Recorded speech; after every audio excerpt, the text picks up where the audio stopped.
السلام عليكم ورحمة الله وبركاته. أهلا بيكم في فيديو تاني جديد. كالعادة في البداية بحب أشكر كل الناس اللي بتشارك برأيها في الكومنتس أو بتعمل لايك أو أيا كان التفاعل اللي أنت بتعمله في الفيديو. فأنا شكرا أو بحب أشكرك شكرا جزيلا لأن ده بيساعد وبيحمسني أكتر إن أنا أعمل فيديوهات أكتر. موضوع الحلقة بتاع النهاردة موضوع بالنسبة لي مهم جدا، لأن كتير من الطلاب وكتير من الشباب أيا كان بقى سنهم بيسألوا عنه. انا حلو في كل المواد، يعني انا بربنت في كل المواد، اديني جغرافيا اديني عربي اديني رياضه اديني اي حاجه هتلاقيني بربنت، يعني من هنا للسنه الجايه هتلاقيني زي الفل. اديني انجليش بقى بطه بلدي بمعنى اصح مش فاهم حاجه. الطلبه بيبقى داخل اولى ثانوي او تانية ثانوي او طالع تالتة ثانوي بيدور ازاي يتاسس. يعني انت متخيل عدى عليه كام سنه في التعليم؟ عدى عليه بتاع 10 سنين في التعليم او 11 سنه، وبيدور وهو داخل تالتة ثانوي او هو داخل تانية ثانوي ازاي يتاسس.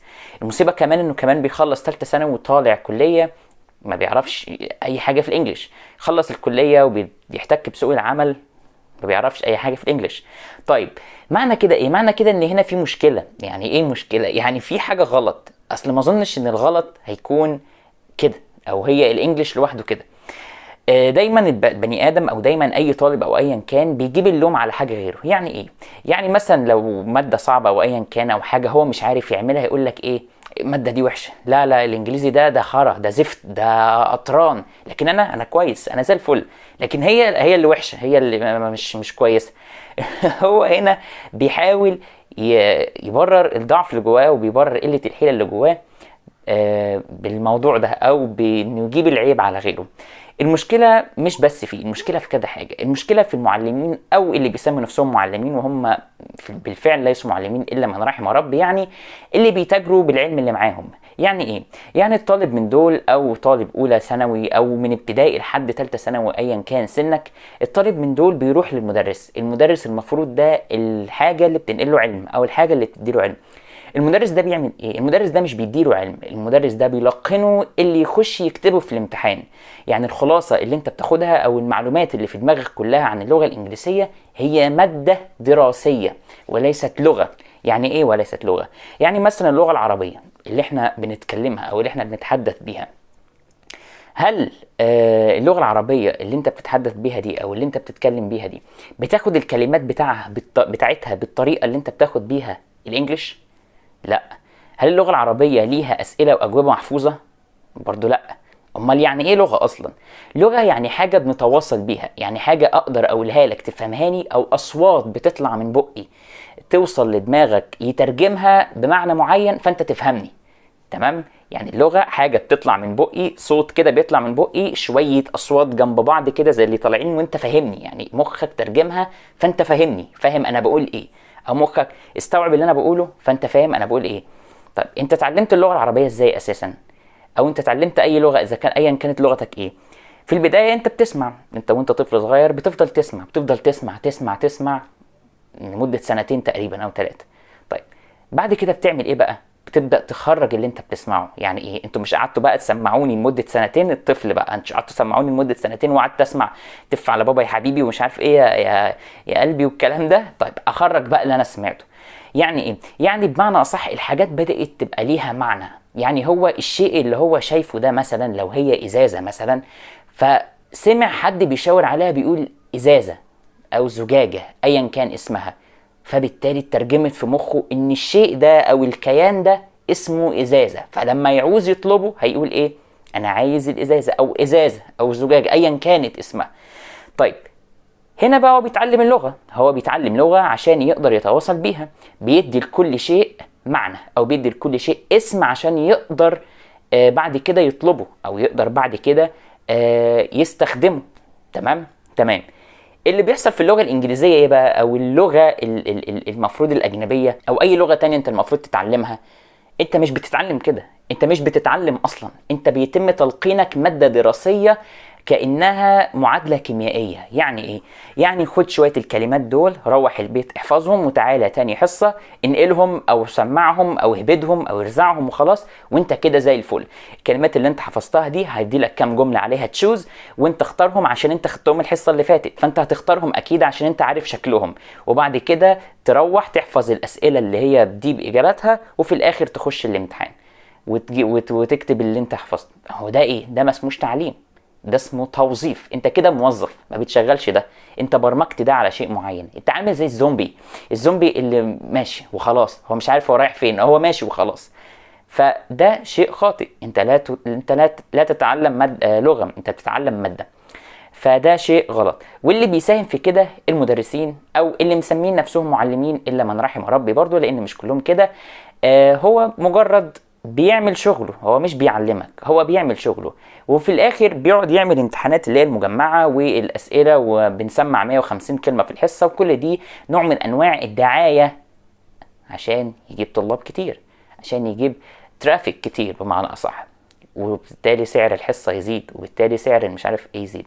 الموضوع تحول لبزنس، ما تحولش لتعليم، ما تحولش طالب علم ومعلم المفروض انه بيعلمك لغة.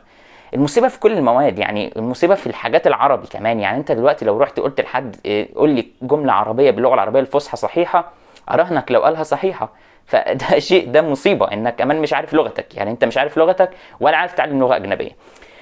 فبالتالي الكلكعة بتاعت اللغة الإنجليزية دي، أو الكلكعة بتاعت مادة اللغة الإنجليزية دي، بدأت من هنا. المعلم شارك فيها، أو المدرس الموظف اللي بيدرس لك ده شارك فيها، وانت باستسلامك وضعفك وقلة حيلتك شاركت فيها. أنا معاك وعارف انت بتقول ايه. طب ما هو النظام اللي احنا فيه ده غلط، النظام فعلا غلط. هو معلمكش انك ازاي تتعلم. النظام اللي احنا فيه، أو منظومة التعليم بمعنى أصح، معلمتكش ازاي تتعلم الحاجة صح. ما قالتلكش انك المفروض تتعلم اللغة الانجليزية عشان تتحدث بيها، مش عشان تخش الامتحان وتختار كام كلمة تشوز واقول لك هاو ار يو، فانت تقول لي I'm fine thank you، وانت مش فاهم يعني ايه اصلا I'm fine thank you اللي هو انا كويس. طب انت ليه بتقول I'm fine thank you؟ ليه؟ يعني هي جملة على بعضها؟ لا، I'm fine، انا كويس، شكرا، ربنا يخليك. فانت بتقول كده للي قدامك لكنك بتقول له حبيبي تسلم، ربنا يخليك، I'm fine thank you. انت مش عارف كده، انت how are you I'm fine thank you خلاص، تقولها thank you كمان. فهو ما بيعلمكش كده. هو بيعلمك لو شفت دي في الامتحان شبه عليها، استبعد بقى ومش عارف ايه، واهبد الاختيار ده، واهبد الكلمه اللي انت حافظها، او اهبد الحاجه اللي انت حافظها. فبالتالي انت لا تتعلم لغه، انت تتعلم شويه اشكال او رموز محطوطه جنب بعض، اللي هي الحروف الابجديه الانجليزيه محطوطه جنب بعض، تنطق بشكل خاطئ. كل المعلمين، يعني معظم المعلمين مش كلهم لان في ناس كويسه، بينطقها لك بشكل خاطئ او بشكل غير صحيح، وانت بتسمع من هنا واصلا مش مهم النطق معاك، فانت بتاخدها وتروح تعملها في الامتحان وخلاص. دي مشكلتك مع اللغه الانجليزيه، عشان كده انت بتكرهها، عشان انت ما بتعلمهاش صح. انت ما بتتعلمش لغه، انت بتتعلم رموز واشكال انت ما تعرفهاش جنب بعض، وبتخش الامتحان تنقلهم. لكن لغه او حاجه جديده انت بتعرف تتكلمها، لا، انت بتتعلمش كده. فبالتالي نشأت من جواك كره لمادة اللغة الإنجليزية. مادة مش لغة، هي بالنسبة لك مادة. فبالتالي انت كرهتها، وكرهت اي حد بيتكلم لغة انجليزية. بتقول له انت بتتكلم كده ازاي، انت مش عارف ايه. الموضوع سهل، الموضوع بسيط جدا، ابسط مما تتخيل. شوية اصوات زي ما قلت لك بتحط جنب بعض، بتدي لكل حاجة دلالة، وبتدي لكل حاجة معنى، مش اكتر. بس وشوية اكسبريشنز وشوية تعبيرات انت بتتعلمها زي ما بتتعلم الحاجات المصرية او العربية. كل يوم يطلع افتكاسة جديدة، او كل يوم يطلع مثال جديد وبتتعلمه. قرد في عينهم غزال، مش عارف ايه الكلام ده كله. هم عندهم حاجات كده برضو هناك، انت بتتعلمها وخلاص. مش بتحفظها عشان تخش تكتبها، مش بتحفظها عشان تروح تعمل الامتحان. النظام اللي حطك في اطار الامتحان ده نظام خاطئ، متبرمج. انت كده بقيت متبرمج، انت ما عندكش مخ. انت عندك فوق حاجة متبرمجة، حاجة زي stimulus and respond كده، المثير والاستجابة. انت بتشوف حاجة فبتعمل حاجة، ما بتفكرش ما بينهم بقى. ده مش عيب عليك، ده عيب النظام اللي اجبرك ان انت رقم في المية، ان انت مجرد رقم وخلاص، ان المادة بتاعتك دي او العلم بتاعك ده مجرد رقم تقديري بيتوقف عليه مستقبلك. والحقيقة ده شيء خاطئ او مفهوم خاطئ، نبقى نتكلم فيه في حلقة تانية او في فيديو تاني. اجبرك ان انت عبارة عن رقم في المية، او المادة بتاعتك دي او العلم اللي انت مفروض تزعم انك تمتلكه ده رقم، وانت المفروض تجيب رقم كويس عشان تثبت ان عندك علم. الحقيقة انك ممكن تكون جاهل اصلا في اللغة، او جاهل في اي حاجة تانية وجايب درجة كويسة، لانك عملت ايه؟ نقشت اللي انت عملته في دماغك، ركبته في دماغك صح، دخلت رزعته في الامتحان او رزعته في الورق، شوية حبر على ورق، في الاخير بترمي، ولا انت اتعلمت حاجة ولا استفدت حاجة، ولا اكتسبت مهارة ولا اي شيء. انت كده بس. ومش تقليلا من اللي بيعملوا كده، لا، لان انت المفروض طالب علم، وسمحت للنظام التعليمي وسمحت للمعلم اللي المفروض معلم واقف بيعلمك انه يتاجر بيك، انه يعمل بيزنس عليك، انه يعمل دعاية بيك، انه حاجات كتير. انك ما بتتطورش، انك مش عايز تتعلم صح، انك عايز تتعلم ازاي تجيب درجة كويسة في الامتحان، انك عايز تسمع 350 كلمة في ليست كده وخلاص ما تستخدمهمش. يعني هو انت مثلا ايه، معظم الكلمات اللي انتوا حافظينها على مدار حياتكم، والله العظيم اراهنك على اي حاجة انك مش حافظهم، انك مش فاكرهم، مش فاكر منهم غير كات دوج، حاجات بسيطة. يعني انت لو جبت كده طالب صغير، حد في ابتدائي وفي اعدادي، قلت له what's your name، هيقول لك I'm fine thank you. هو مش فاهم حاجة. how are you، هيقول لك my name is محمد مثلا، او ايا كان. دي مصيبة. حاولوا تتعلموا صح. طيب انا دلوقتي عرضت المشكلة في الفيديو ده، او انا اتكلمت في المشكلة اساسها ايه في الفيديو ده. اظنك فهمتني، واظن انك عرفت ايه اطراف المشكلة. المعلم، انت، دول طرفين المشكلة او الطرفين الاساسيين. المعلم لانه بيحول نفسه لموظف، لتاجر، لبزنس مان بيتاجر بالعلم. انت لانك سامح له بكده، وانك ما بتدورش وما بتتعلمش، ومجرد عايز تجيب درجة وخلاص، والعلم بالنسبة لك درجة في ورقة امتحان وحبر على ورق. مش بس كده، انت حطيت عقلك في اطار وقفلت عليه، مش عايز تخرج براه، وحاطط المعلم كأنه حد بيأكلك في بقك العلم، عامل زي الطفل الصغير اللي مستني والدته تحط له الإفادة والعلم في بقه أو الأكل في بقه. مش ده العلم، مش ده التعلم، مش ده أي حاجة في الدنيا أصلا. دي المشكلة. حلولها إيه بقى؟ حلولها لو عايزين حلولها ممكن نعملها في فيديو جديد أو فيديو تاني. هكون أنا طرف وأنت طرف. هكون أنا المعلم أو المفروض نعلمك، لأن أصلا بدرس إنجليش أو بدرس إنجليش المفروض. هدلك على الطرق الصحيحة انك تتعلم فيها انجليش، تتعلم لغة انجليش، لغة مش مادة تخش تجيب فيها درجة نهائية.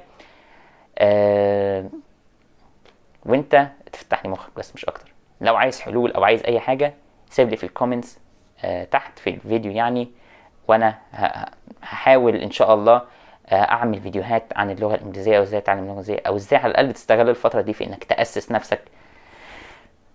يعني والله مستعيبها انك تأسس نفسك في اللغة الانجليزية، عشان على الاقل تفيد نفسك قبل ما تفيد ورقة الامتحان وتصب حبر على ورق عشان تجيب درجة، وفي الاخر تطلع مش عارف حاجة، وتروح تدور على كورسات ب1000 و2000 و3 و5 و10 عشان تتعلم اللغة الانجليزية، عشان سوق العمل محتاج لغة اجنبية. عايز حلول؟ قولي في الكومنتس، ان شاء الله هنرد عليك. رسالتي لو وصلت لك او فهمت انا عايز اوصل لك ايه، يا ريت تدوس لايك. عايز تتابع كل جديد اول باول، انك تدوس سبسكرايب واشتراك، ده هيخليك ضمن يعني العيله بتاعت القناه. انك تفعل زر الجرس ده مش بيفيدني او بيفيدك انت، لان لما بنزل حاجه جديده بتوصل لك في نوتيفيكيشن او في اشعار. مش عايز، خلاص براحتك، كفايه انك تشترك بس. زي ما قلت لك، اي حاجه سيبها لي في الكومنتس وانا تحت امرك او تحت امركم كلكم، لان العلم ليس سلعه.